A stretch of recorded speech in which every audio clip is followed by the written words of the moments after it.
automatiquement ils vont s'absorber en discussion, non pas de sujets matériels, mais de choses qui ont trait à Krishna, le divertissement de Krishna. Et ces lilas sont très puissantes. On parlait de Mahaprabhu, on parlait de Krishna Lila. Ces lilas sont très puissants. Lorsque les Goswamis se rencontraient à Vrindavan, on passe à Sanatan, à Guladas Goswami, que ce soit à Radhakund ou à Barshana, en underground, partout où ils se rencontraient, ils s'absorbaient en lila kata. Pourquoi est-ce que ces katas sont tellement puissants? Parce qu'ils ne sont pas différents de Krishna. Krishna entre dans le cœur, par l'écoute, sous la forme de ce divertissement. Maharaj dit même, ils sont encore plus puissants que Krishna, ces divertissements. Et quel effet ont-ils? Ils vont purifier le cœur. Le cœur va être purifié. Pourquoi? Parce que ce cœur étant purifié, il n'y aura plus de requêtes matérielles. Krishna, donne-moi ceci, donne-moi cela, donne-moi du pain, donne-moi ceci. Toutes sortes de requêtes matérielles. Lorsque le cœur est libéré de ces désirs matériels, Krishna s'y installe avec plaisir. Donc ces lilas sont tellement puissantes. On ne doit surtout pas négliger cet aspect de la conscience de Krishna. Maharaj dit, celui qui les néglige, alors toutes ces activités dévotionnelles sont en fait vides de puissance. Comme si c'était un zéro. Même s'il chante, même s'il fait dans le puja, toutes sortes d'activités dévotionnelles de la conscience de Krishna, elles n'ont pas de fruits.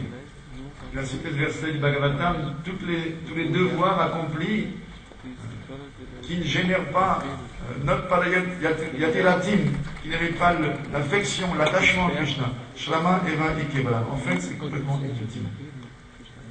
Parce que le but de tous les dharmas, le but de toutes les activités est de générer en fait l'attrait pour Krishna. Toutes les pratiques que l'on a, même les plus simples, même le Varnashram Dharma, tout ça est pour amener graduellement à être attaché à Krishna. Donc si on fait toutes sortes d'activités dans le cadre de la conscience de Krishna, mais on ne développe pas son attrait pour la conscience de Krishna, alors c'est inutile. Et l'attrait pour la conscience de Krishna, ou pour Krishna, il se manifeste par l'attrait pour Krishna Kata, par l'écoute, l'attrait pour l'écoute de ce qu'attrait à Krishna. Si on n'écoute pas, après un certain temps, on va abandonner le chant. Et ça veut dire que Krishna ne va pas rentrer dans notre cœur, on ne va pas être purifié. Même si quelqu'un s'absorbe dans le puja, le service des murtis, s'il néglige Harikata, s'il ne s'absorbe pas dans Harikata, l'écoute de Lila Kata, il va arrêter après un certain temps son archan, son puja et d'autres activités dévotionnelles. Si on n'écoute pas Harikata, on va développer toutes sortes de doutes dans son maître spirituel. Il n'est pas vraiment si puissant que ça fait 20 ans que je le sers, mais j'ai vraiment plein de doutes. Peut-être que c'est pas un Rasik Vaishnava, peut-être qu'il n'a pas Gopi Bhav, je ne pense pas qu'il a vraiment développé ce sentiment d'amour des gopis. Ah, je vais le rejeter, je vais aller à Radhakund. Tous les anarthas reviennent et Punar Mustiko Bhavet, on redevient une souris. Maharaj raconte cette histoire fameuse d'une souris qui était pourchassée sans arrêt par un chat. Elle était voir un yogi en lui demandant s'il vous plaît, Sadhuji, Mahatmaji, libérez-moi de ce chat qui me guette sans arrêt, qui me poursuit. Le sadhu dit d'accord, deviens un chat toi-même. Après, une fois devenu chat, c'était les chiens qui me préoccupaient, le harcelaient. Il est venu voir le yogi, d'accord, deviens un chien. Une fois devenu chien, il avait toujours peur du tigre. Le tigre rôdait autour du village, il avait toujours peur. Alors il a été voir le yogi en disant, voilà, les tigres m'harcèlent. D'accord, deviens un tigre. Une fois devenu tigre, il a commencé à regarder le yogi, l'eau lui est venue à la bouche, il a dit, je mangerai bien ce yogi. Il a laissé lancer, le yogi, Poula, je sais comment redevient une souris. Donc, si on ne s'absorbe pas dans Harikata, on va revenir à la case départ. De Grihastha attaché, rempli de concupiscence, plein de désirs, plein d'anartha, on est en train de se purifier, d'approcher un sadhu, etc. Puis on retombe dans cette position-là. Alors qu'on est en train de sortir, s'arracher à la gangue, la fange du monde matériel, on retombe dedans. Donc les Goswamis étaient toujours absorbés dans le Lila Kata. Et ceux-là sont très beaux, très puissants. Il y a un charme tellement grand qui s'en dégage. Et non seulement il y a ce charme, mais également ils sont remplis de tattva bien. Ils sont remplis tellement d'enseignements. Toute la science de la bhakti est contenue en fait dans ces lilas. Comment contrôler Krishna, comment développer la bhakti, comment servir le couple divin Radha et Krishna. Tout ça va venir de Lila Kata, l'écoute, Shravan, l'écoute de Lila Kata. Et en écoutant cela, le chant va devenir plus fort, notre service du gourou, notre attachement au gourou, notre foi va devenir plus fort. Toutes les clés dévotionnelles vont être multipliées en force. Elles vont être renforcées par l'écoute. L'écoute génère cette force qui va tout amplifier les actes dévotionnels. Si on arrête l'écoute, on retombe. Et on voit ça arrive dans le mouvement. On a vu ça, tellement de dévots aînés. Ils se pensent devenus suprêmes, sans égaux, personne ne leur égal, au niveau conscience de Krishna. J'ai pas besoin d'écouter de personne, plus d'Harikata, qui connaît plus la conscience de Krishna que moi. Et on voit, ils retournent. Ils redeviennent des rats, ils redeviennent des souris. Et qu'est-ce qu'ils font? On voit le résultat, les offenses au Vaishnava reviennent. Ils perdent leur Talvagyan et ils ne peuvent plus respecter les différentes sortes de Vaishnava. Les 3 sortes de Vaishnava, ceux qui chantent parfois Hare Krishna, ceux qui chantent constamment, et sont la simple vue vous fait chanter Hare Krishna. Ils ne savent plus comment respecter, et ils offensent tous les Vaishnavas. On voit, c'est arrivé et c'est en train d'arriver. Simplement par la négligence d'Harikata. Alors je dis, il y a 3 sortes de Madhyamadikar, il a ensuite expliqué cela. Quelqu'un qui a un chant régulier, un chant constant et qui est au-dessus de la critique. Il s'est élevé jusqu'au stade où il n'a plus du tout tendance à critiquer qui que ce soit. Il est affranchi de la critique, il ne se soucie plus du tout. Et 24 heures sur 24, il est absorbé en transe dévotionnelle. Constamment absorbé dans le souvenir du divertissement de Krishna selon les 8 divisions de la journée. Le divertissement de Krishna, on dit c'est Nitya Lila, et il suit, on peut dire, comme un horaire. Astakaya Lila. La journée est divisée en 8, le jour et la nuit sont divisés en 8, et Krishna a des divertissements précis à chaque instant. Et il y a une pratique qui s'appelle Lila Smaran, le souvenir de ces divertissements. C'est un stade très élevé qu'on ne peut pas imiter. Mais par l'écoute de Lila Kata, quelqu'un va s'élever jusqu'à ce stade et va pouvoir s'absorber ainsi 24 heures sur 24. Ça, c'est un niveau de Madhyamadikari. Et un autre, c'est il chante. Mais il a réussi à chanter une fois le nom de Krishna. Quel nom? Atak Shri Krishna Namadi. Ce nom qui, non pas est généré par la langue, ça c'est Namakshara, ça c'est les lettres de l'alphabet, mais le nom qui est venu lui-même sur les lèvres, Krishna lui-même. Il a chanté une fois. Il est aussi considéré une sorte de Madhyamadikar. C'était pas Namapara, c'était pas Namabas, aucune des 3 divisions Namabas, Chai Namabas, Pratibimba Namabas, le 3e, Ela Namabas. C'était le nom pur. Il est également une sorte de Madhyamadikar. Et plus élevé encore, quelqu'un dont le chant est constant. Quelqu'un qui ne peut pas s'arrêter de chanter. Il y a l'exemple de Mahaprabhu qui chantait constamment. Et un jour, alors qu'il allait satisfaire les besoins de la nature, il y avait un petit garçon, Gopal, qui l'accompagnait, qui avait 8 ans.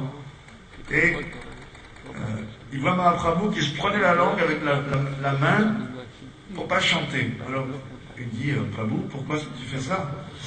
Il dit, ma langue, elle m'obéit. Je lui ai dit d'arrêter, mais elle ne m'obéit pas.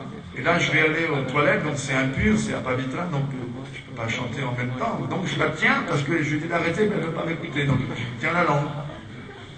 Alors le petit garçon dit, ah bon, mais maintenant que tu me dis ça, j'ai un doute alors. Quand on meurt, des fois, on dit qu'on passe l'urine et les excréments. Alors il ne faut pas chanter à ce moment-là. Mais si on ne chante pas, on ne va pas se rappeler de toi, donc on va aller en enfer. Alors, on doit chanter ou pas chanter? Ah, t'as raison. Oui, on doit chanter certainement. Ben alors là, tu vas passer l'urine et les excréments. Pourquoi tu ne chantes pas? Pourquoi tu tiens ta langue? Ah, oui. Et pourquoi tu as fait ça? Ah ben, je voulais t'entendre dire ça. Maintenant, tu es Gopal Guru. Il y avait 8 ans. Tu es Gopal Guru, tu es un vrai maître et tu peux aller enseigner aux autres. Donc, Mahaprabhu a montré ce divertissement pour dire, si vous vous souvenez, on dit qu'il n'y a aucune règle stricte dans le droit de temps et de lieu. C'est venu à ce moment-là. Il dit non, il n'y a aucune considération de temps et de lieu pour le chant du saint.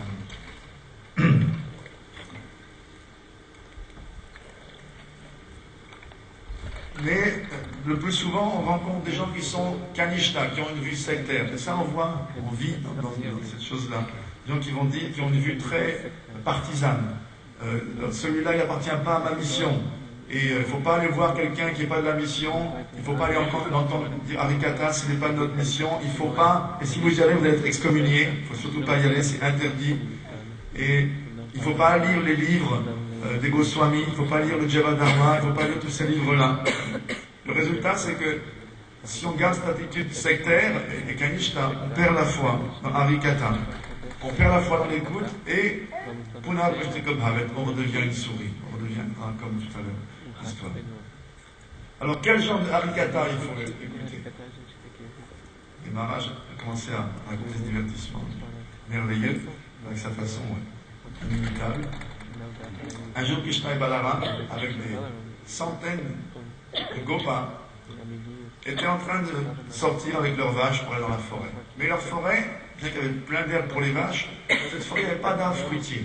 Il n'y avait rien à manger. C'est une forêt très belle, mais les gopas ont commencé à sentir la faim. Et donc ils ont approché Krishna et Balaram en disant il y a un gros démon qui s'est logé dans notre estomac. Alors Balaram dit un démon, je ne vois pas. Non, justement, il s'est caché dans notre ventre. C'est la faim.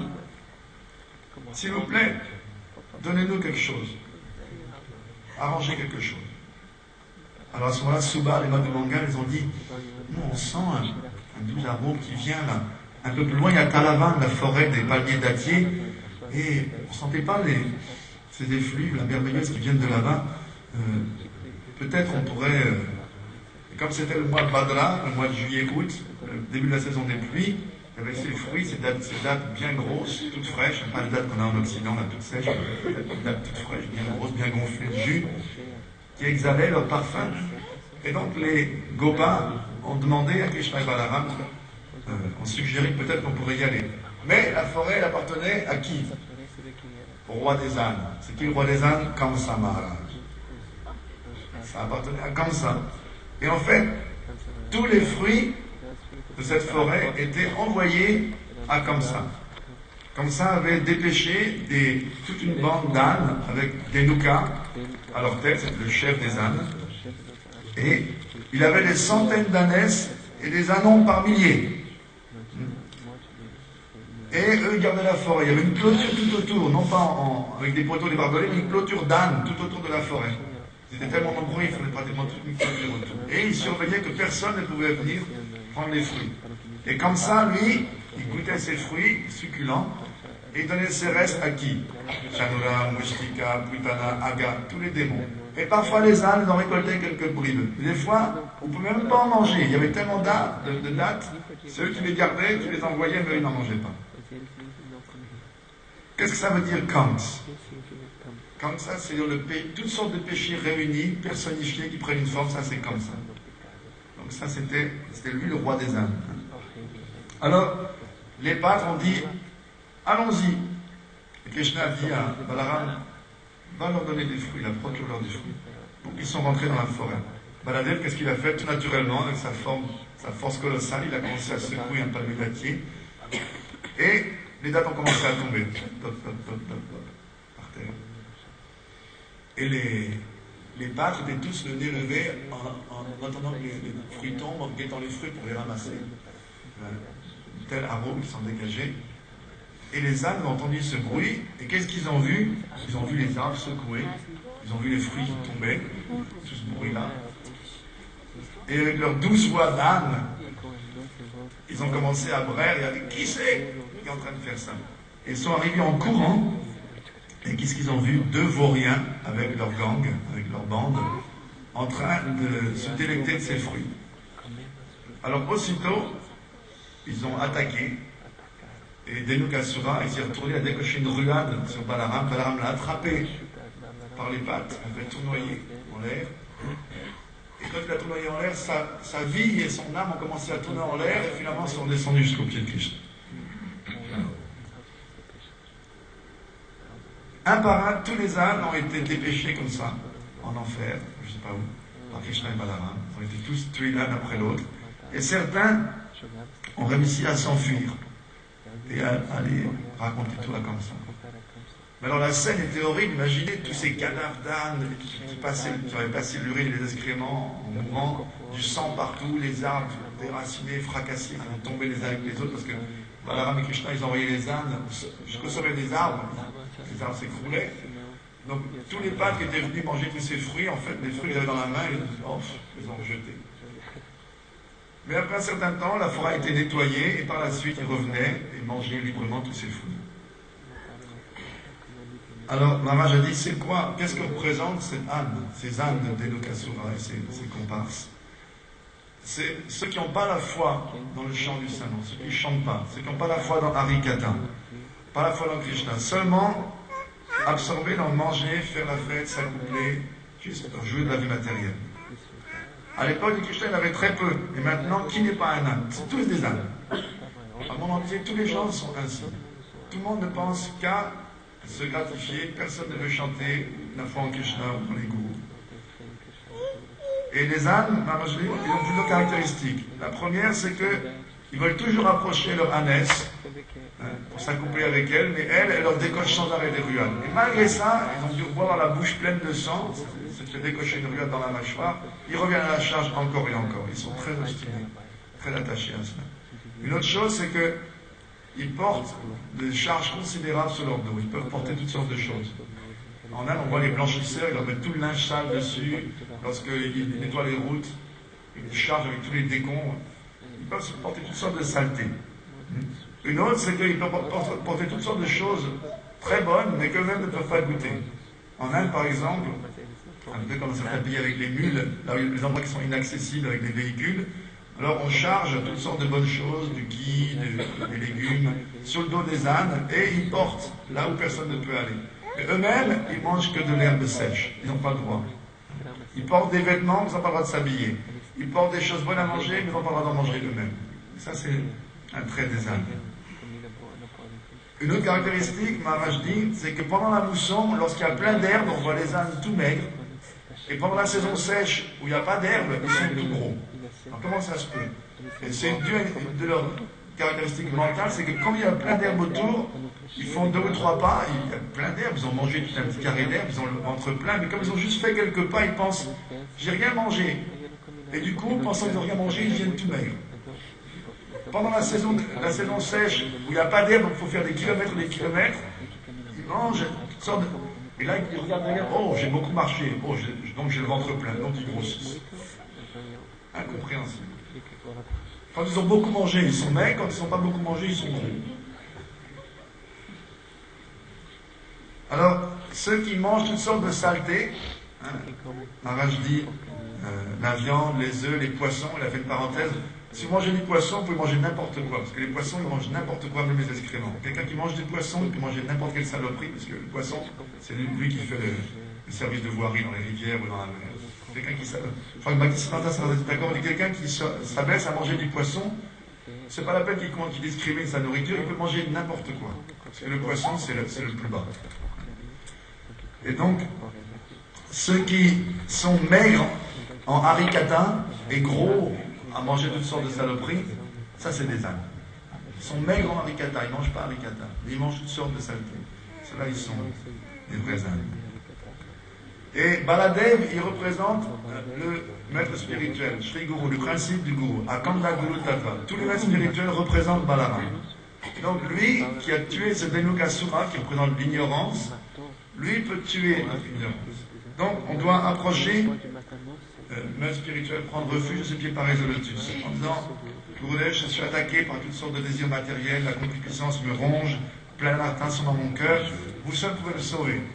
Et si on approche avec sincérité son maître spirituel ainsi, Balaram, qui est le gourou Tattva originel, il va se manifester et sous la forme du gourou, que ce soit le Diksha Guru, Shravan Guru, celui qu'on écoute, ou Siksha Guru, celui qui enseigne, il va nous purifier, il va nous sauver. Il n'y a pas d'autre moyen d'être libéré de cette ignorance. Donc, Maharaj dit, il faut absolument prendre refuge, vraiment prendre refuge avec profondément des pieds parés de lotus de Gurudev. Et écouter de lui tous ces lilas, parce qu'ils contiennent toutes sortes de tattvas. Toutes sortes d'enseignements sont contenus dans ces lilas. Ensuite, Maharaj a touché un point où il dit, il y a en fait 2 sortes de lilas, Nitya Lila et Nagitika Lila. Les lilas qui sont éternelles et celles qui sont occasionnelles, circonstancielles. Par exemple, toutes ces lilas où Krishna tue des démons, Asura Daman Lila, comme des Nukasura, Gasura, Putana. Ce ne sont pas des lilas éternels, ce sont des lilas qui se manifestent occasionnellement. Par contre, les autres lilas, comme Yashoda, attache Krishna à un mortier, quand Krishna se divertit avec les gopis ou avec les pâtes, ça c'est des lilas qui sont éternels. Et ces lilas éternels, Nitya Lila, se divisent en quatre. Les quatre Astakaya Lila, de Dasya Bhav, de Sakya Bhav, Vatsalya Bhav et Shringar ou Madhurya Bhav. C'est des divertissements éternels avec les serviteurs, les amis, les parents et les gopis. Et ces Nitya Lila de Shringaras, Madhuryaras, à nouveau elles se divisent en plusieurs parties. Celle avec les Nitya Saki, celle avec les Pran Saki, avec Priyanama Saki, toutes sortes de différentes Saki. Et encore celle-là, elle se divise avec Kamatmika Saki, ceux qui ont une sorte de désir particulier de servir Krishna, et Tat Ichatmika, je crois, Tat Ichatmika, Bhava, Gopi, celles qui ont une autre forme de désir de servir Krishna. Tellement de divisions. Donc par cette écoute de Lila Kata, de Krishna Kata, qu'est-ce qui va arriver?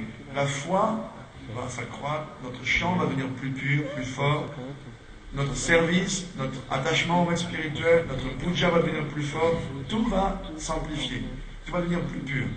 Et on va graduellement arriver à la plateforme de Madhyam Adhikari. D'abord Madhyam Kanishta, ensuite Madhyam Madhyam, ensuite Madhyam Uttama. Et après franchir la barrière entre Uttam et Madhyam. Après on va devenir Kanishta Uttam, Madhyam Uttam et Uttam Uttam, et finalement Vastu Siddhi. On va obtenir la perfection. Go Premanande.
Superbe. Génial avec Krishna. Golanga.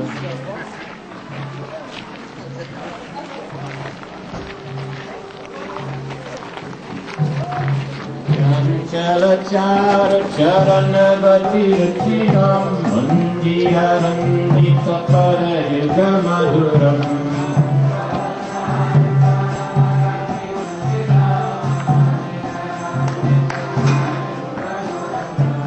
Channavinindita shitalavanam tam pranamami cha sisachitanayam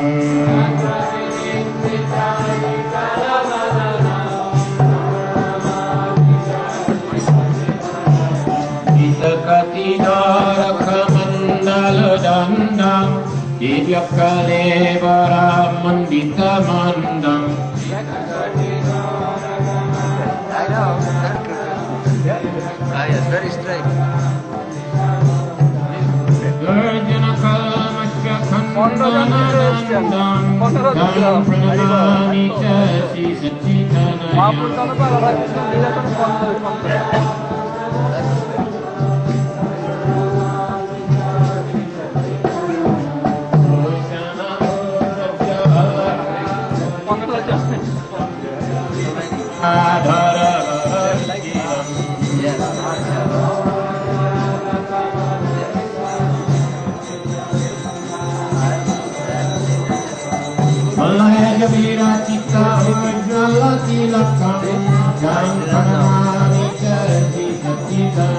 This is Vishaka Giri, and this is Sarvadarshi.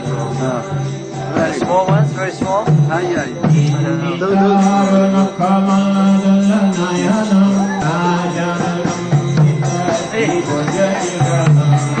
खुले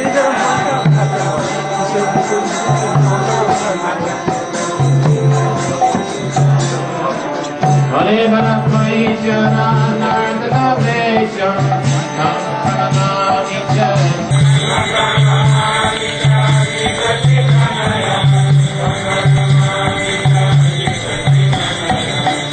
Hare Krishna, Hare Krishna, Krishna Krishna, Hare Hare.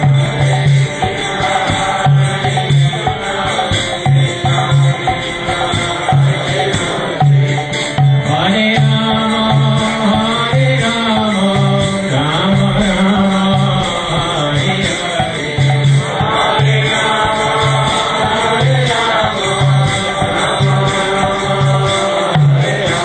Jaya Satchidananda, Jaya Gaura Hari, Jaya Satchidananda,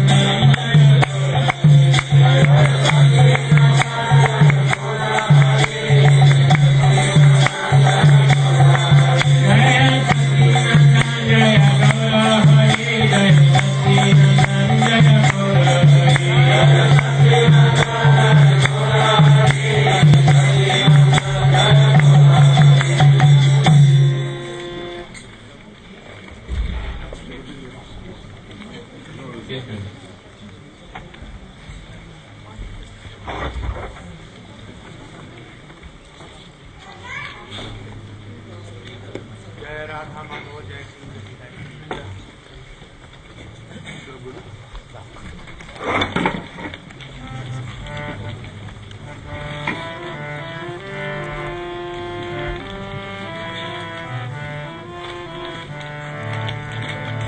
Jaya Radha Madhava, Jaya Kunja Bihari. Jaya Radha Madhava, Jaya Kunja Bihari. Jaya Radha Madhava,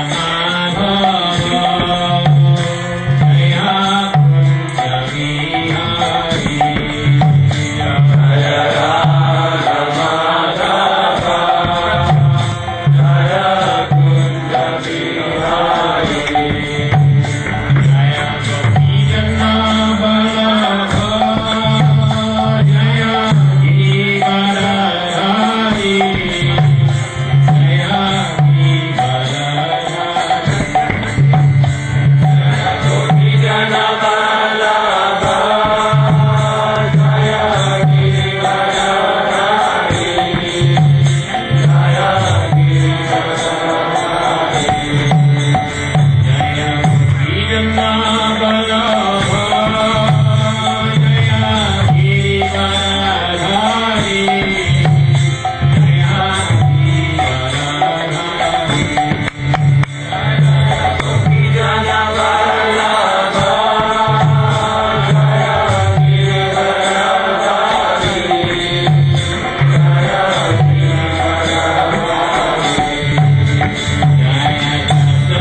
यशे पुत्रमस्त्ररूपम् रूपं तस्याग्रजपुरीपुरीं माथुरीं गोस्तवाटिं राधाकुण्डं गीवरमहो राधिका माधवासां पूज्यस्य प्रतिकृतिकया श्रीगुरुं तं नतोऽस्मि वाञ्छाकल्पतरुभ्यश्च कृपासिन्धुभ्यैव च पतितानां पावनेभ्यो वैष्णवेभ्यो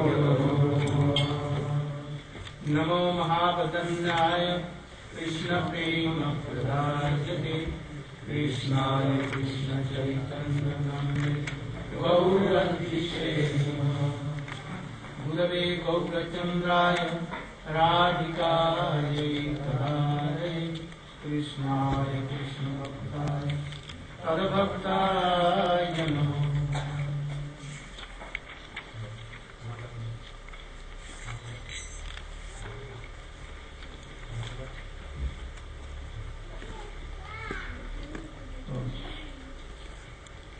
I was explaining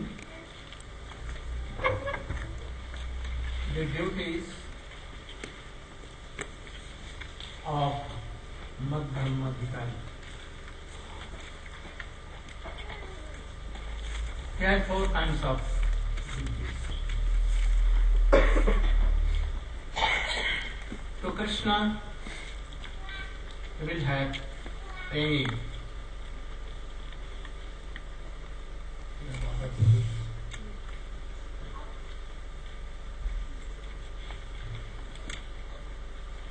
Love and affection, devotion to Krishna. And Maitri with devotees. And mercy to bodies. Not Julian. Simple-hearted, Kanishta-Bhikari. Bodies. Those who are eager to know Krishna Tattva and to do bhajan. They are not influenced by Mayavad, Sahajiavad, any kind of these contaminations have not come to them.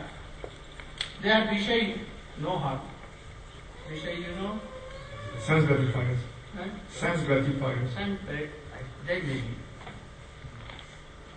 They may have so many honors, no harm, but they should not be mixed with Mayavad or so much doubts.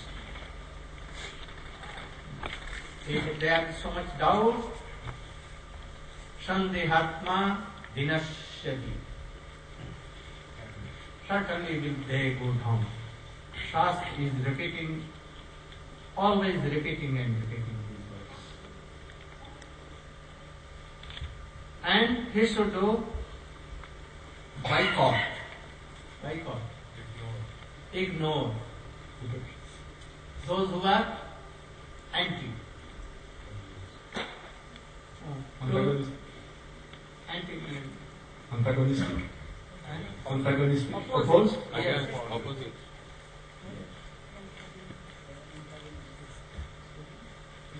Those who have some dvesh, Enemy.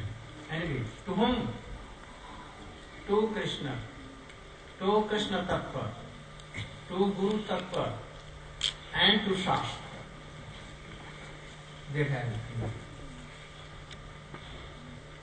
That should be given up.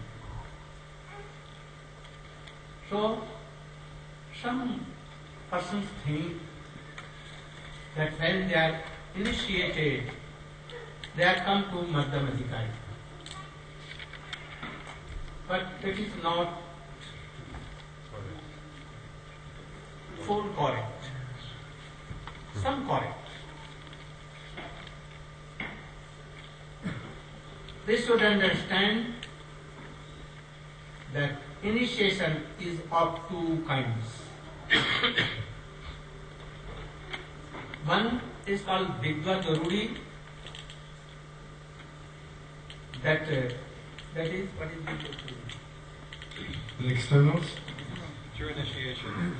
true initiation. True. Transcendental, like transcendental initiation. True.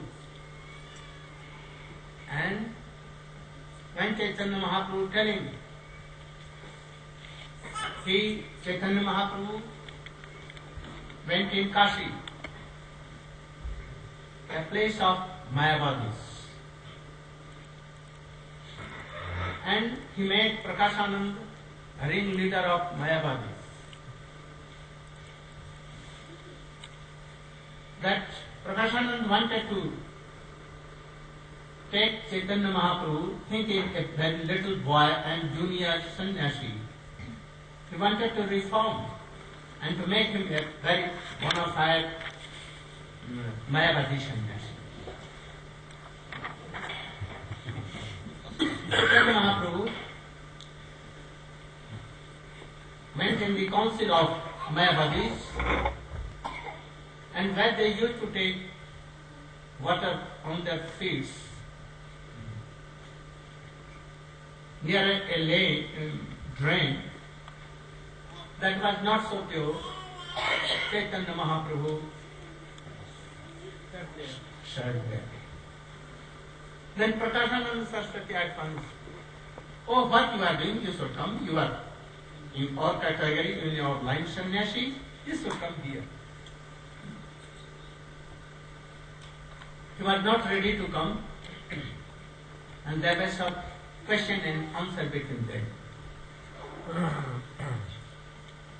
Prakashananda Saraswati told that you are in our line, Mayavadi, and it seems that you are so learned. I want to clarify you, but why you are dancing, singing, and following all these things? For a sannyasi, it is prohibited. You should not sing, you should not dance. Sometimes you laugh, sometimes you cry, sometimes rolling down. What is this? You should read Vedanta. I will teach you Vedanta. Chaitanya Mahaprabhu simply replied that my Gurudev has told me to remember this sloka, Hare Nam, Hare Nam, Hare Nam is Maivati. Follow Nastik, Nastik, Nastik. That we are fallen soul now, and we are really by constitution a servant of Krishna. So remember this sloka that Mali Harinam can save you, Harinam can save you, Harinam can save you, nothing else, nothing else, nothing else. So you should try to remember this. And then tell Hare Krishna, Krishna Krishna, Hare Hare, Hare Rama, Hare Rama. And he gave a mantra. And what that mantra was? Gopal mantra. That he was taking from Guru Vrinda. Gopi Jana Vallabhaya, like this. So I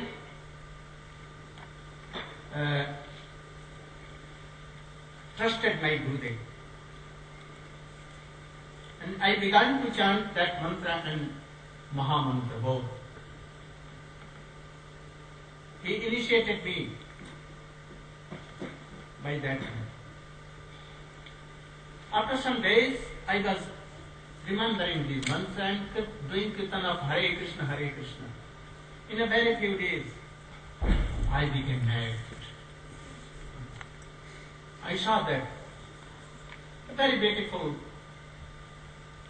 black-collared boy, very beautiful, smiling, having float on his lips,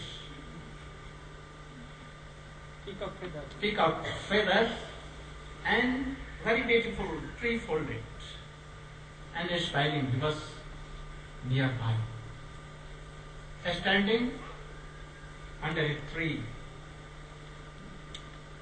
I became at once mad and ran after him to catch and to embrace. But he was so tricky that he was running here and there. And when I went so nearer, I wanted to touch, to embrace. At once I saw that he went anywhere in a cool groves, and I was looking here and there, but he was not found. I began to weep bitterly, naturally. Oh, where you are! I cannot live without you. Then I went to my Gurudev and called him and asked him, Gurudev, what mantra you have given me? That a boy comes when I used to chant and to remember this mantra, very beautiful, very sweet, very fragrant. This boy comes. And I become mad. And when he vanishes, enters any kunj, then I become mad, rolling down. Why it becomes, I don't know. So Gurudev, what is this? Gurudev at once become very happy and impressed me. Oh, really I have got today a real disciple. This is the effect of this initiation one. That it makes mad eternally. Sometimes weeping loudly, sometimes laughing. How? When he is seen, then I laugh. So you are really initiated. You are murkha. Murkha means foolish. You cannot read Bhakti Sandarbha. You cannot read Vedanta. It is of intelligence, intellectual giant form. You should only chant and remember what I am giving. Hare Krishna, Krishna Krishna. No use of intelligence, nothing. So this is what transcendental Diksha. Vidvat Rudi Diksha. Disciple is also qualified and Guru is also qualified. Ishwar Puri Pad is qualified. And Mahaprabhu, very good disciple. And this, he gave Diksha, at once he became faint. Gopal Mantra means himself Gopal. Who Gopal? Who Gopal? Gajendra Nandan, who is he? Kasturi Tilakam Lalat Patali Paschale Kaustubham Nasakre Paramoktikam Karatale Venu Kare Kankanam Sarvange Harichandanam Sulanitam. Like this. Varaha Pidam Natavarabaku Kardayo Karnikar Digdhadavasha Kanakapisham Vajayanti Chamalam Arandhan Venuradhar Sudhaya Puranyan Gopa Vrindai Vrindarannam Sabadaramanam Avishabhir. This is how beautiful. Gopal Mantra, there is no difference between Gopal Mantra and Gopal. If you are sincere and having this Vidvadruni Diksha, at once Krishna will come you. In Jayavadhar you have seen that when Vijay Kumar and Vednath were given initiation, at once they saw Chaitanya Mahaprabhu and his sources, and they fell flat on the ground and they realized. But if Guru is so high class, but realized so, and qualified Guru, but disciple is not so qualified. He is in very low stage, having so much anarths, and he is not even Kanishta Adhikari. Then yet, in process Diksha initiation is given. To be qualified for that transcendental Diksha.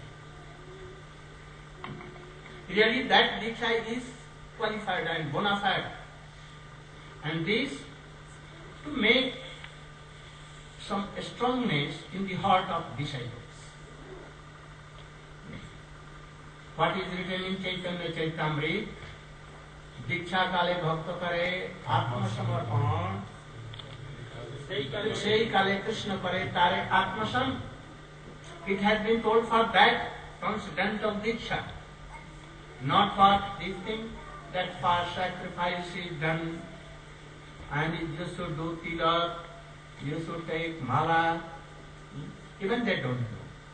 And you should do it 10 times like this, and 3 times in a day you should do, and give up toxic essence into cigarette and puffing, ganja, bhang, bidi, and charas, and smoking, and all bad habits you should give up. You should give up this, Hatred or malice.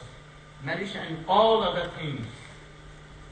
But he tells disciple that Gurudev, I am very fond of cigarette. Gurudev tells no harm, you should gradually give up.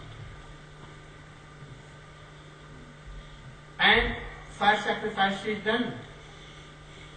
You should observe for basic principles.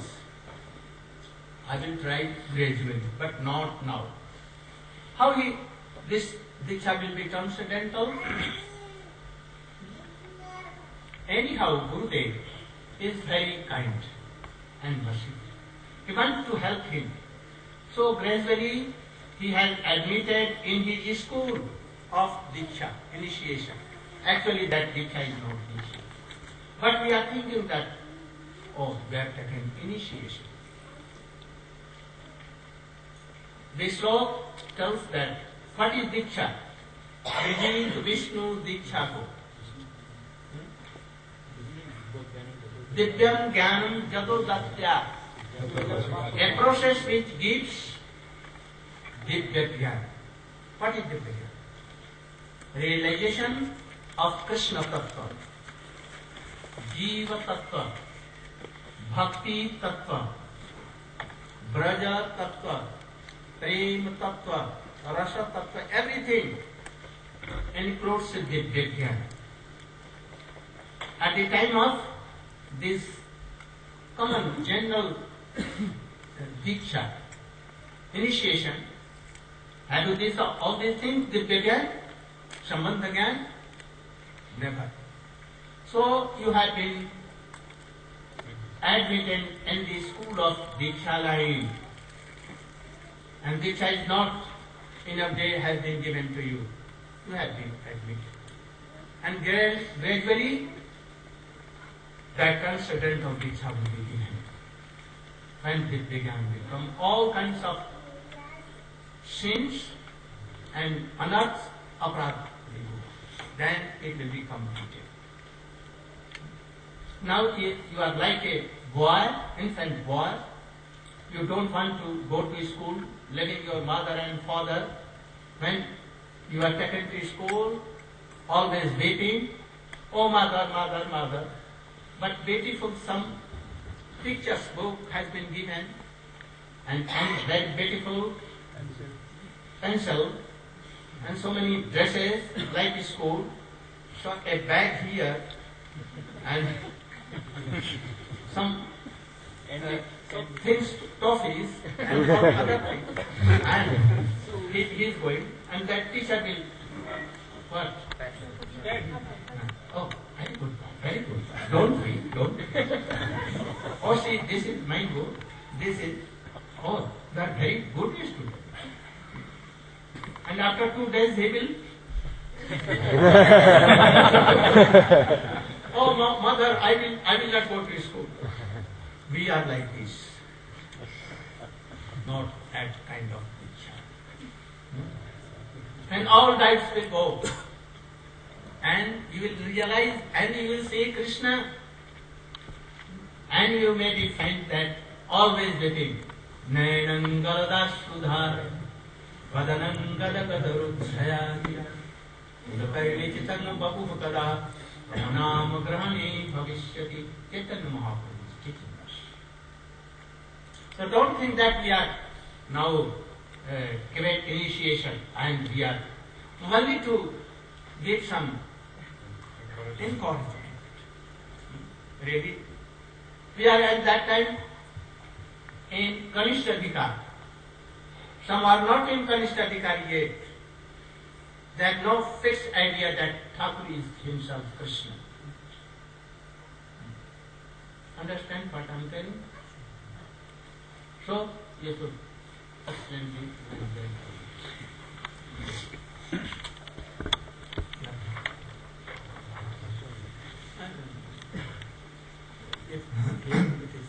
Hier, on avait vu comment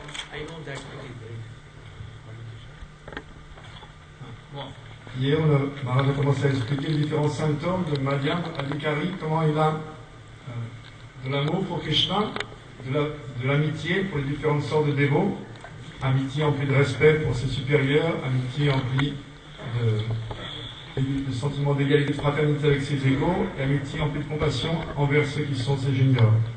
Également, il est rempli de miséricorde pour ceux qui sont innocents, ceux qui sont Kanishta, ou qui ne sont même pas encore Kanishta, mais qui ne sont pas teintés par les tendances Sahaja ou Mayavad, qui peuvent être des Vishayis, ceux qui sont habitués au plaisir des sens, qui sont remplis d'anartha, mais qui ne sont pas touchés par Mayavad, et surtout qui ne sont pas remplis de doutes.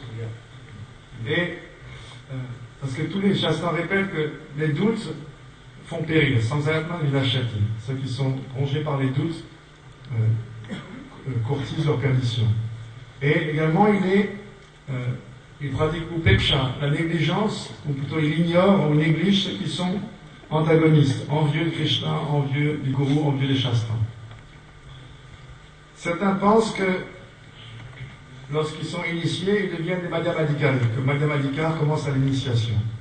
Mais ce n'est pas correct, ou plutôt ce n'est pas pleinement correct, parce qu'on va considérer qu'il y a deux sortes d'initiation. Une s'appelle Vidvat Virudhi Diksha, qui est la véritable initiation, l'initiation transcendantale.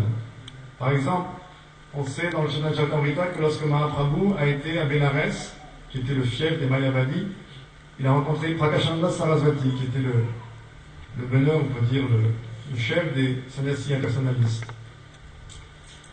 Et celui-ci considérait Mahaprabhu comme étant un sannyasi d'un ordre inférieur, et donc il désirait le réformer. Mahaprabhu, lorsqu'il a été invité à cette assemblée des sannyasis impersonnalistes, eux qui étaient assis sur une haute plateforme, lui s'est assis à l'endroit où on se lave les pieds, à l'entrée. Aussitôt, Prakashananda Sarasvati a dit non, vous êtes un sannyasi, vous appartenez à notre ordre, venez bien sûr avec nous. Non. Il y a eu un échange, toute une discussion. Et Prakashananda Sarasvati a dit vous êtes un sannyasi, vous êtes très érudit, je voudrais vous réformer, mais dites-moi une chose, vous appartenez à notre ordre, comment ça se fait que vous chantez, vous dansez, vous pleurez avec des sentiments de pâlis? C'est pas une affaire de sannyasi, ça c'est pas interdit, c'est interdit le sannyasi. Un sannyasi doit apprendre le Vedanta, étudier le Vedanta. Alors Mahaprabhu a répondu très humblement, mon gourou m'a dit que j'étais un insensé. Il m'a juste donné un mantra. Quel mantra? Harenam Eva Kevalam. Dans l'âge de Kali, il y a seulement le saint nom, il a répété 3 fois, seulement le saint nom qui va te sauver. Il n'y a pas d'autre chose, pas d'autre chose, pas d'autre chose. Et nous qui sommes, il a considéré que nous qui sommes des âmes déchues, nous sommes par constitution les serviteurs de Krishna, et seulement Harinam peut nous sauver, rien d'autre. Et il m'a donné un mantra. Quel mantra? Le Gopal mantra que vous recevez au moment de l'initiation de Gayatri, de votre vie spirituelle. Alors, moi j'avais une confiance totale dans mon gourou, donc j'ai commencé à chanter ce mantra, et le Mahamantra qu'il m'avait donné, et en quelques jours je suis devenu fou. Et je chantais ce mantra, comme il m'avait dit de le faire, et tout d'un coup j'ai vu un garçon très beau, charmant, avec une plume de pan, une flûte dans la main, un visage éclairé par un sourire radieux, 3 fois courbé, qui était sous un arbre. Et c'était tellement captivant que j'ai couru vers lui pour l'étreindre, mais ce garçon, il était très espiègle, il a disparu, il s'est caché. J'ai essayé encore de m'approcher de lui, de l'étreindre dans les bras, et il est rentré dans un bosquet, je ne sais pas comment. Et là, c'était tellement intolérable comme séparation, je me suis écroulé sur le sol en gémissant. Et j'ai éclaté en sanglots. Je me suis dit, mais quel genre de mantra mon gourou m'a donné? C'est bizarre, un mantra qui rend fou comme ça, qui fait voir des visions de cet enfant. Donc je suis retourné voir mon gourou Dev, mon maître spirituel, et je lui ai expliqué tout ce qui s'était passé. Comment j'avais commencé à chanter mon mantra, et comment précédé d'un parfum tellement suave, ce garçon merveilleux était apparu. Et comment il avait disparu après, et comment ça m'a brisé le cœur. Et mon gourou était tellement content d'entendre ça. Il m'a dit, ah, aujourd'hui je suis fortuné, j'ai un vrai disciple.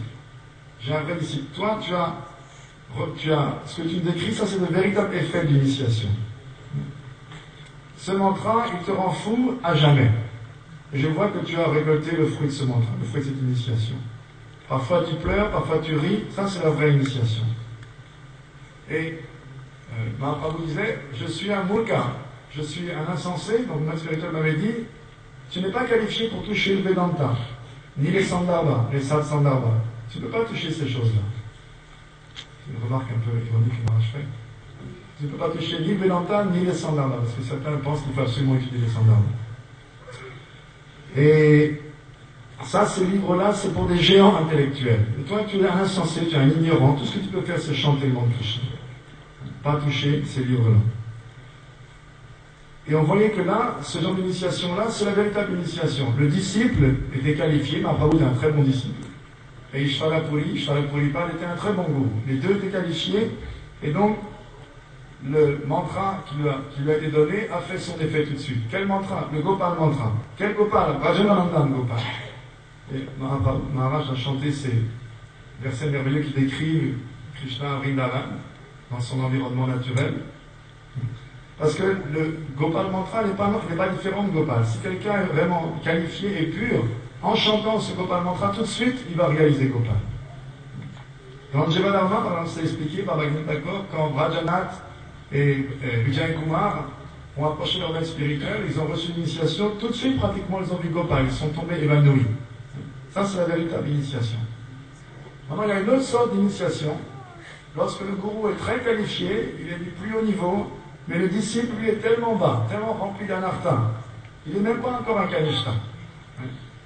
Donc, il a une initiation qui est donnée pour le qualifier pour la véritable initiation un jour. Mais ce n'est pas vraiment l'initiation. Ça s'appelle l'initiation, mais ce n'est pas véritablement l'initiation. En fait, c'est une admission à l'école de Diksha. Ce n'est pas Diksha proprement parlé. Par exemple, dans Chaitanya Charitamrita, il y a un verset qui peut paraître déconcertant parce qu'il dit Diksha Kale. Au moment de l'initiation, le dévot est élevé au même niveau que Krishna et Krishna l'accepte comme étant son égal et lui donne un corps spirituel. On dit, c'est bizarre, on dit au moment de l'initiation, mais est-ce que ça nous est arrivé à nous?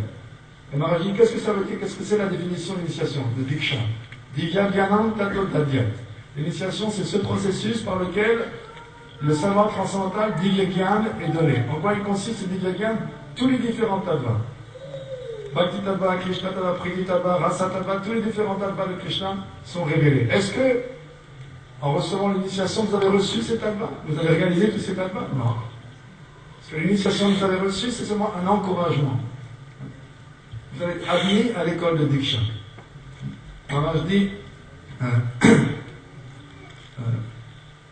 à quoi sommes-nous comparables? À un enfant qui pleure parce qu'il ne veut pas aller à l'école. Non, je ne veux pas aller à l'école, je ne veux pas aller à l'école. Il pleure, alors pour l'apaiser, on lui donne un beau livre, un bel uniforme tout propre, tout empesé, un joli cartable, un beau stylo, une belle trousse, des caramels dans la poche. Le maître arrive pour l'accueillir, il le met la main sur la tête. Oh, tu es un bon garçon, tu es un bon élève, tu as un beau livre. Et 2 jours après, il lui tire les oreilles en disant vaut rien, tu n'as rien compris. Et il rentre chez lui en disant non, je ne veux pas aller à l'école, voilà comment on est. Alors le gourou, avec miséricorde, même si on n'est pas qualifié, il donne l'encouragement. Mais ce n'est pas véritablement l'initiation. Il nous admet à l'école de l'initiation pour qu'un jour on soit qualifié pour cette véritable initiation transcendantale. Le gourou voit, le disciple vient, le candidat vient, il est encore attaché à tellement de choses, Et il dit, il ne faut pas prendre différents sortes d'intoxicants, ni fumer, ni prendre du cheras, du hashish, de la marijuana, de la ganja, de l'opium, etc. Tout ça. Oh, Gurudev, je sais pas, je vais bientôt y renoncer, mais pas apparemment tout de suite. Ah, ça va, peu graduellement. Oh, Gurudev, je suis encore attaché à fumer les cigarettes. Ah, petit à petit, tu y renonceras. Et on pense, oh, Gurudev m'a initié, maintenant je suis un brahmana, je suis... Non, juste admis à l'école. Juste admis à l'école. La vraie initiation, c'est l'autre. Quand ce qui est décrit comme définition d'initiation se produit véritablement. Le savoir transcendantal vient et on réalise Krishna tellement rapidement.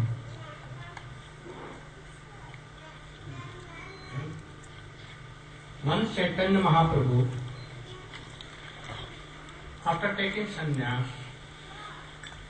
giving up his mother, weeping mother, also Vishnu Priya, you know Vishnu Priya, Potential Mahaprabhu. Wife of Mahaprabhu, Chaitanya Mahaprabhu at that time. She was very beautiful and very little age of not more than 20. No children, nothing. No anything management was there to support. Nothing. Chaitanya Mahaprabhu. And came to Jagannath. And he saw Jagannath Dev. At once cried, "Oh Brajandandan," after a long time, admitting. And he ran towards him to embrace. Tears were coming. He was out of sense. And just he was going to very nearer, the protectors of Jagannath Dev with sticks, they stopped Chaitanya Mahaprabhu and they fell down. At that time, very learned person, very good scholar. Sarvabhauma Bhattacharya. And he saw, oh, I am seeing all these sentiments of a very high class of devotee. These are the symptoms of prem. More than prem, Mahabhav. I have never seen in this world, but I have read in only Scripture. the scriptures. But today I am seeing full. And he took him with the help of someone to his Residence. residence. When he was incensed, then he told that, oh, you are related to me from Navadvip. Your father was very much related to me, and thus you are so much related to me. I want to clarify you. Like Prakashananda. And he told that you should read Vedanta, I will teach you. Mahaprabhu told you, yes, I am very ignorant. I want to learn Vedanta from you. I love Vedanta. And for 7 days, continuously, he was explaining Athato Brahma Jigyasa, Janma Dasya Jatana, and all important sutras of Vedanta. Especially 4 sutras of Vedanta. 7 days. Last day he thought that this boy, this new sannyasi is only hearing, not asking anything. He does not aspire to hear my classes, not energetic. Only he is hearing, like a statue. Then he was so wondered and asked, "Oh, I'm explaining this Vedanta Sutra for you since 7 days. Do you understand something or not? If you are not understanding and being like you, or like a statue, then it means that you are not understanding. So why you don't question?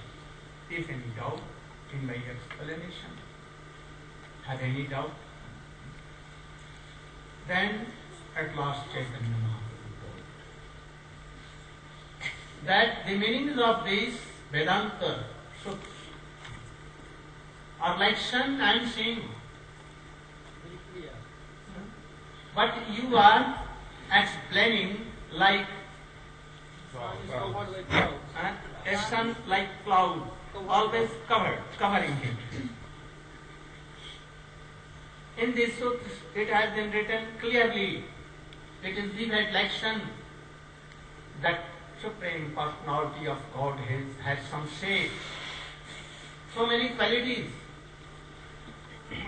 But you are explaining that he has no shape, no attribute, no power, nothing, like zero. Oh, I am very old person, he replied. Oh, I am so high class of learned that all renowned order sannyasi, very learned in all Vedas, Upanishads, they come to me. And I reformed them. But you are telling like so? I have never heard like so. Where is your doubt? Then he told. You are covering the truth, real truth, with doubt of clouds. Anywhere in the epic, it has been not told like so. In Vedas, Upanishads, Chandogya Upanishad and all others. In Gita it is clear. Mameva je prapadyante, I am Supreme Personality of Godhead, having this transcendental body and so many qualities, and so merciful. It has been told. Jameva yesha vinute tena labdhaha. Those who are surrendering to me, and then I give darshan to them. Mamekam saranam braja. Mam ekam sharanam braja. Those who are taking shelter of me and offering themselves in the Lord's feet, then I may be realized. Otherwise not. Here, it is vivid. And Bhattacharya, Swabham Bhatta was at once reformed. He fell flat on the lotus feet of Chaitanya Mahaprabhu, and he was convinced totally that Krishna has said, he has so many attributes, he has so many qualities, he is so merciful. He realized that. How mercifully Chaitanya Mahaprabhu gave him darshan in 600. Like Chaitanya Mahaprabhu himself taking Danda and Kamandalu and bow and arrow like Ram, and float in his hand like Krishna, Shadbhuja Rupi. And he realized. At once he fell flat. The Lord speaks. All doubts. I am going to tell this story only, that Satsandarbha and all our books are true to extent, bona fide. Like Vedanta is bona fide Vaishnava book and Bhakti Grantha. Bhakti scripture, Bhakti. Everywhere Bhakti and Bhakti. But Sarvabhauma was just explaining how, in his own mood. And he was like, his all arguments was like clouds. So if you will go to read Shat Sandarbha, Bhakti Rasamrita Sindhu, and all other books, to Sahajiya or others, only to Pandits, those know only Anuswar and Visarga. They have read only Anuswar and Visarga. Means Grammar. only grammar. Naine rakshate dukkrit karne bhajo govinda govindam bhajo. A devotee in the age of 80, 20 were gone, eyesight was so different. And he was reading like this, what? Anuswar and Visarga. Gachati, Gachata, Gachanti, like this. He was reading. Then Shankaracharya himself came and told, Nahi rakshate dukre, oh murkha, oh foolish man, don't do this. You are going to end of your life. You should do Govinda Govinda. Govinda Damodara Madhaveji, Govinda Damodara Madhaveji. Chanting Hare Krishna doing this. Grooming in front of temple or your room grooming. Supporting and nursing your children.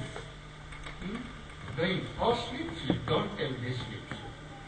Govinda Damodara Madhaveji, Govinda Damodara Madhaveji. Don't go to grammar.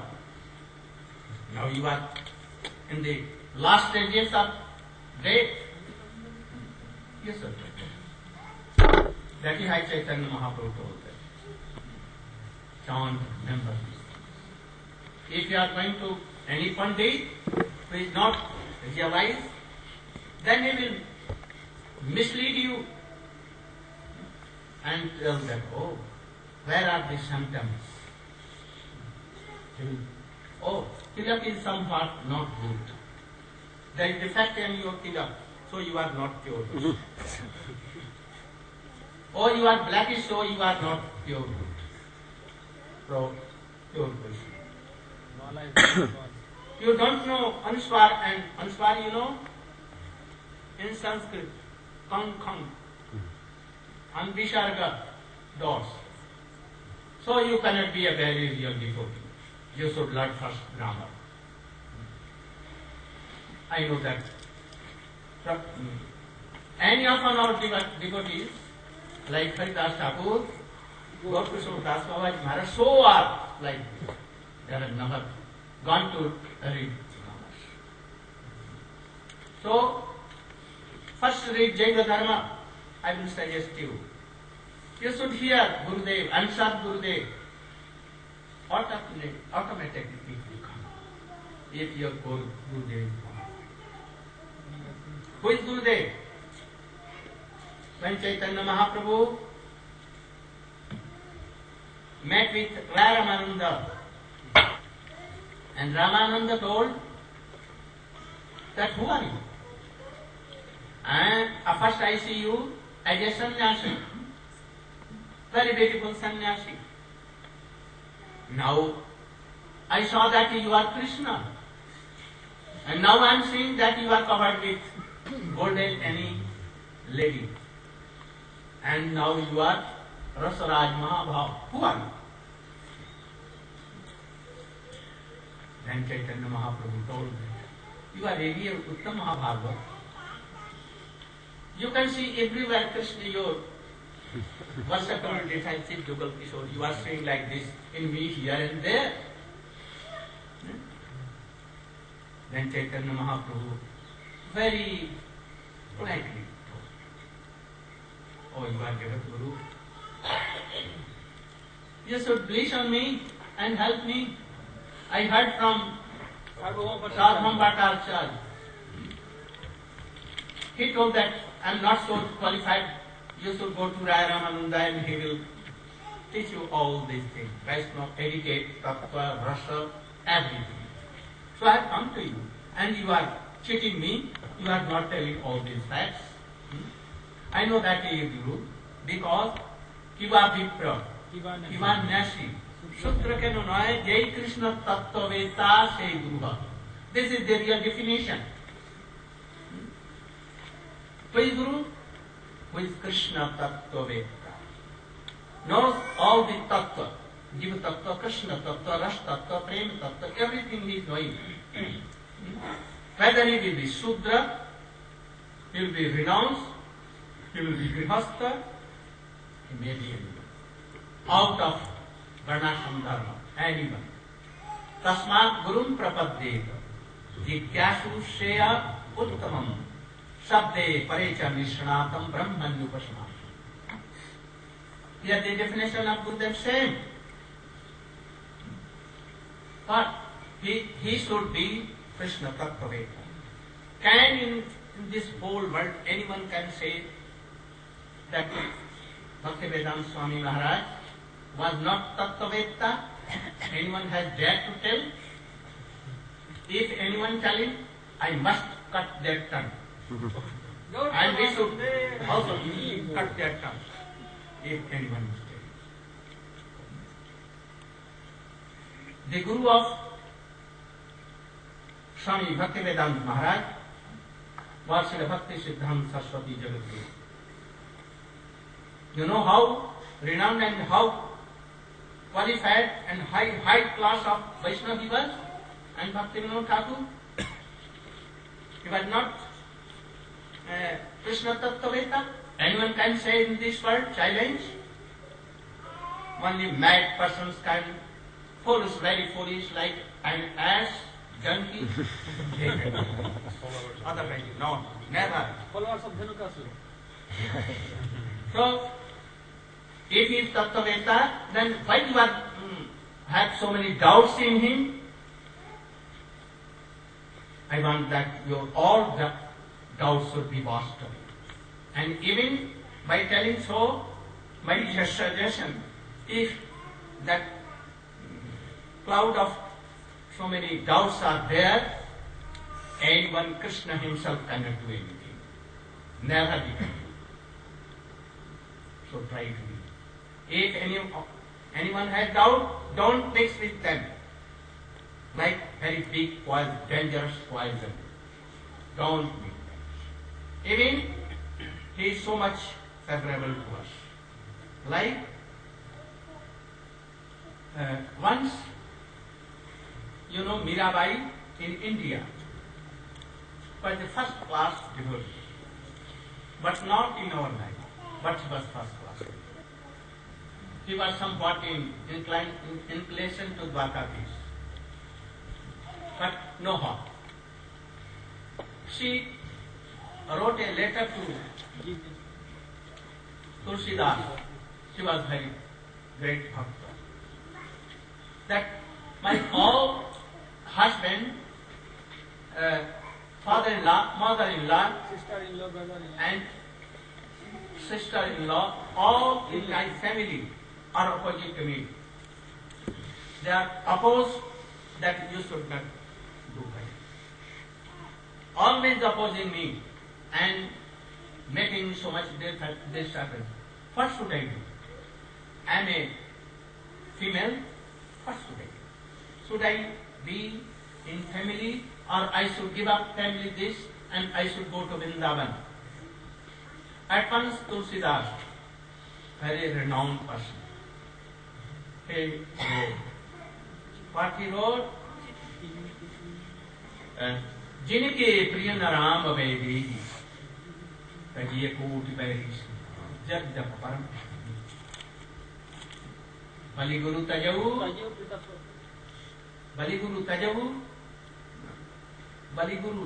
कंत Braj बलितं भय जग मंगल गाय तजऊ पिता प्रहलाद विभीषण बंधु भरत महतारी बलिगुरु तजऊ कंत ब्रज बलितं भय जग मंगल. The purpose of this is that anyone who is so much near and dear, like life and soul. But he is not serving and not have any attachment with Krishna and Srimati Radhika. That should be given up like poison. As if Prahlad Maharaj ji left his father. Bharat Maharaj, the brother of Ramji, left his mother, Kaikeyi, forever. After that he never told that, oh mother Kaikeyi. Never. He told Queen Kaikeyi, not mother. And Bali Maharaj, he left his Gurudev, Chandamarka and Sukracharya. He made some disturbance. When he was giving whole 3 steps of land, he told that he is Vishnu and he will take everything, so don't eat. But he told that I have promised, I must eat. And if he is Vishnu, anyhow he will take, and he is owner of whole world. So this world is of him. Why should I get it? So I must. I have promised, I should be. Then he told that I reject you from my discipleship. Then he told I am rejecting you from Guru. And at last he was blind. Who? He is not seeing reality, and that is he is blind. I think that he is really not blind, but why he is told blind? Because he is not seeing truly. So anyhow, if near and dear father, mother, sister, even wife, husband, we should think of it for the sake of service of Krishna. So we should go to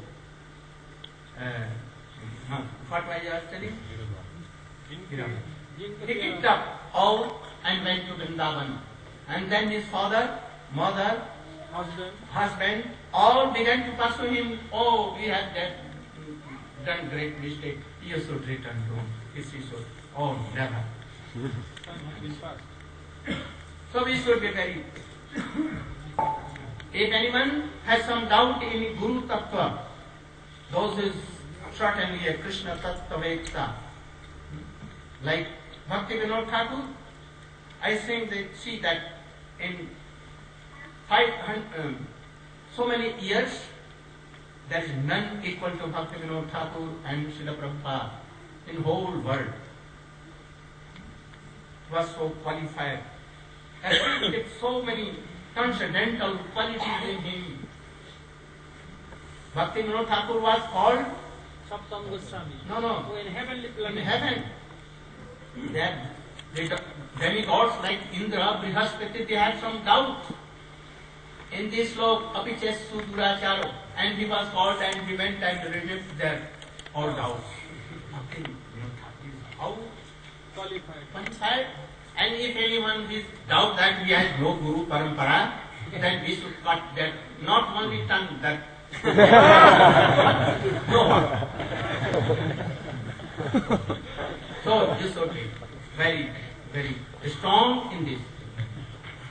It is better to live foolishness, in foolishness, no harm, like Kalista. And I think that it is not good to be a Pandit, bogus Pandits. Pandits are so qualified, but only they are foolish. Pandits have so many qualities, but only they are foolish. They cannot determine what is right and what is wrong.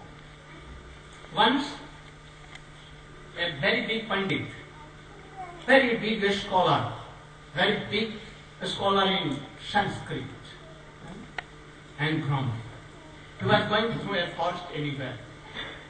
The villagers came to him and told, don't go through this dense forest, there are so many tigers and lions. They will attack and they will at once eat you. Don't go. Oh, tigers. Why no? That's Vyakra. Vyakra means from Jigrati it has come, from this dhatu. Bhara look is better to So, smell. by grammar I am saying that he will smell me. He will not taste because it is not in this root. Verbal root. अच्छा, you are not हमारी बात नहीं मान रहे हो. You are not Obeying me. obeying me. You can go and you will realize this. And he went. He saw a very dangerous tiger in front, and he was roaring. And look, and at once he came. Oh, he will come and he will Swallow me, swallow me. No. He will smell me by root, verbal root. He cannot take. But when he jumped and began to bite, then sometimes it is used in eating also. I forget it. And then, in the meantime, he ate his whole stomach. He was finished. So, point is like this. So don't go towards these things. Be actually, offer yourself in the Lord's path of Kaptavittagu. Don't think all these things. You cannot understand. So those who have doubt about all these things, they will make so many clouds of doubts. And thus you will be ruined for